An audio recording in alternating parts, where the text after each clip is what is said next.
At the moment, we're seeing something that's quite unusual. So in recent history, and for most of American history, redistricting took place following the census every 10 years.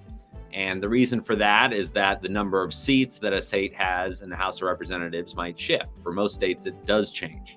And so the states have to redraw their lines.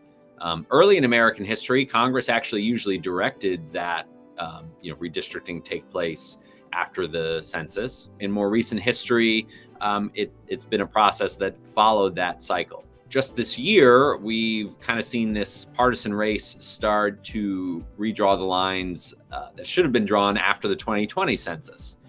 This kind of started with Texas announcing that it was going to redistrict. We've seen a number of states reacting to that. California is exploring whether or not they can redistrict. We've seen New York talk about it. Indiana, Nebraska, some other states are exploring the possibility of that. The reason we're seeing that is because control of the House of Representatives is very tense right now between Republicans and Democrats.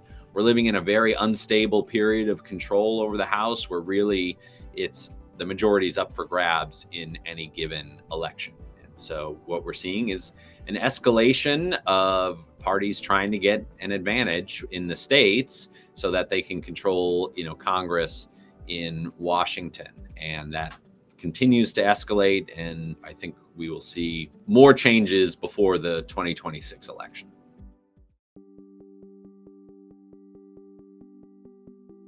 Gerrymandering usually refers to a practice within redistricting, and it's usually not a good term. It's what happens when one party or another, and that could be a political party or just another party to the redistricting process, attempts to draw the lines of a district boundaries to their favor. So they want maps that are going to help their party win. In the U.S., we have a history, unfortunately, of racial gerrymandering, where lines were drawn to try to dilute the influence of certain racial groups or language minorities. And, there's also partisan gerrymandering, which we hear a lot of talk about today, trying to draw the lines for one party or another's benefit. But we also just came out of a period where incumbent protection gerrymandering was quite common. And that was usually where you had kind of a truce among the already elected officials to draw the lines to benefit those who are already in office and keep them safe from being challenged.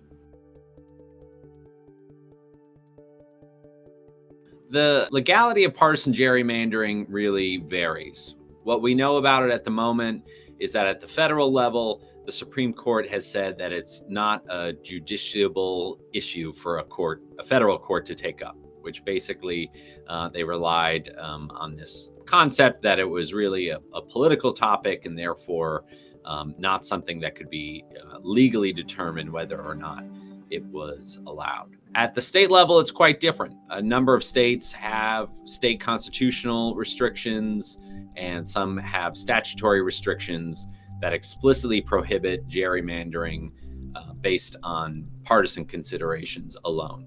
Those states, you will more often see litigation within the state about the maps. The Constitution is really clear that states are kind of the first mover when it comes to all electoral regulation, particularly regarding federal elections. But, it has this little carve out that says that Congress may at any time alter the regulations for electing members of Congress. And so, there's a variety of federal laws that shape the redistricting process. The Voting Rights Act was a response to our long history of racial gerrymandering and gerrymandering, to dilute the influence of minorities. And so the VRA, what it did was set restrictions that were meant to prevent racial gerrymandering from taking place. And, that has developed throughout its history in, the last 60 or so years of, different court challenges. And so, the state of the law is a bit up in the air at the moment. Of course, it has the possibility of skewing representation, which might make, the representativeness of Congress or a state legislature not reflective of the communities those representatives are coming from. The other thing is that it does tend to add to this escalation. When one party does it, the other feels like it needs to respond. Then the other party responds back. And so it's kind of escalating the breaking of what were seen as pretty important norms, at least in the 20th century. And, I think for the public, there's a lot of cynicism.